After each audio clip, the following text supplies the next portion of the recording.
What happens when a lone traveler gets lost in the vast wilderness and stumbles upon a hidden tribe of Apache women?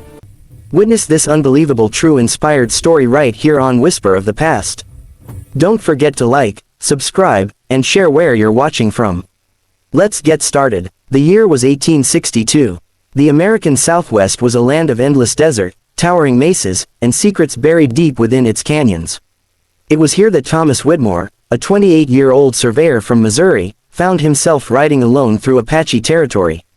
He had been separated from his expedition party during a sudden sandstorm, and now, 3 days later, he was hopelessly lost. The sun beat down mercilessly as Thomas's horse collapsed from exhaustion. With his water running out and no landmarks in sight, he knew his chances of survival were slim.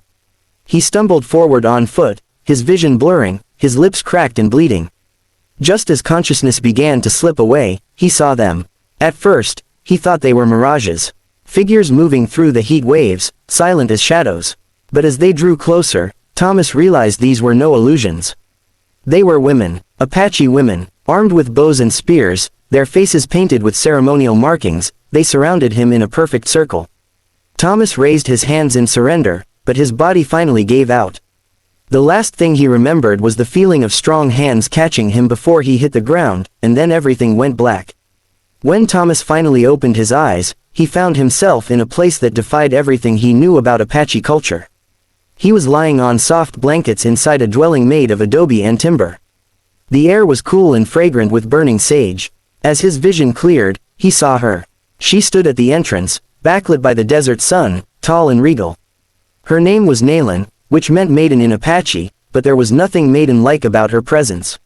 She was the queen of this hidden community, a warrior leader whose reputation was whispered about in trading posts across the territory. Her tribe was unlike any other. It consisted entirely of women who had either fled arranged marriages, survived attacks on their villages, or chosen a different path from the traditional Apache way of life. Nalin spoke to him in broken English, learned from traders and captives before him. She explained that he was in their sacred valley, a place protected by the spirits and hidden from the outside world. For generations, these women had lived independently, hunting, farming, and defending their territory from anyone who dared to intrude. But Thomas noticed something troubling in her words. He was not a guest. He was a prisoner. Over the following weeks, Thomas learned the ways of this extraordinary tribe. The women were skilled warriors, expert horsewomen, and survivors of the harshest conditions. They had created a society based on strength, sisterhood, and absolute loyalty to their queen. Every decision, every rule, every aspect of their lives revolved around Nalin's wisdom and authority. Thomas was treated well, given food and water, even allowed to walk around the settlement under guard.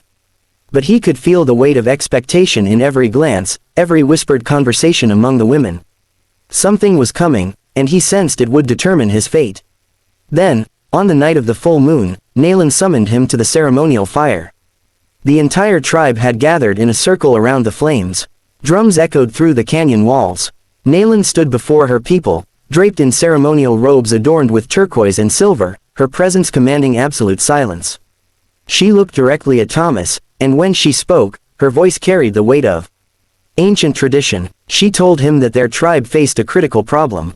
For years, they had existed without men, but their numbers were dwindling. Without new generations, their way of life would disappear within decades. The spirits had spoken to Nalin in a vision, telling her that the stranger who came from the desert would be the key to their survival. Thomas felt his blood run cold as he understood what she was asking. Nalin, as queen, demanded an heir, a child who would carry forward the strength of their people and ensure the tribe's continuation. And Thomas had been chosen for this sacred duty. He tried to protest, tried to explain that he had a life waiting for him beyond these canyons, but Nalin raised her hand for silence. This was not a request. This was a decree. In their culture, the queen's word was law, blessed by the spirits themselves. To refuse would be to insult not just Nalin, but the very foundations of their society. Thomas was given 3 days to accept his fate. During those agonizing days, Thomas considered escape. He studied the guards' patterns, mapped the canyon exits, and waited for an opportunity. But every attempt was thwarted. These women had survived for generations by being vigilant, and they were not about to let their chosen one slip away. On the third night, something unexpected happened. Nalin came to speak with him alone, without guards, without ceremony. For the first time, he saw not the fearsome queen, but the woman beneath the title. She spoke of loneliness, of the burden of leadership, of watching her people slowly fade into history. She had not wanted this life of isolation, but circumstances had forced it upon her. In that moment, Thomas realized that both of them were prisoners in their own ways. She was bound by duty to her tribe, just as he was now bound by their customs. What happened next remains shrouded in mystery. Some accounts say that Thomas eventually accepted his role and became a respected member of the tribe, fathering children who would grow up to be fierce warriors and wise leaders. Other stories claim he eventually escaped, carrying with him secrets that he would never share with another soul.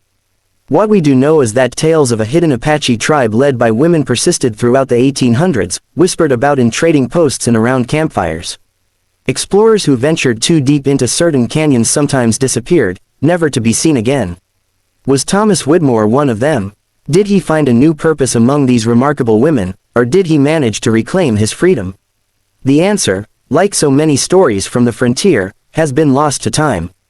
But the legend of the Apache Queen and her demand for an heir continues to fascinate us, reminding us that history is filled with incredible tales of survival, adaptation, and the unexpected paths our lives can take. Thank you for watching Whisper of the Past. If this story captivated you, make sure to hit that like button, subscribe for more incredible historical tales, and comment below with your thoughts. Would you have accepted the Queen's demand, or would you have risked everything to escape? We'd love to hear from you. Until next time, keep exploring the mysteries of history with us.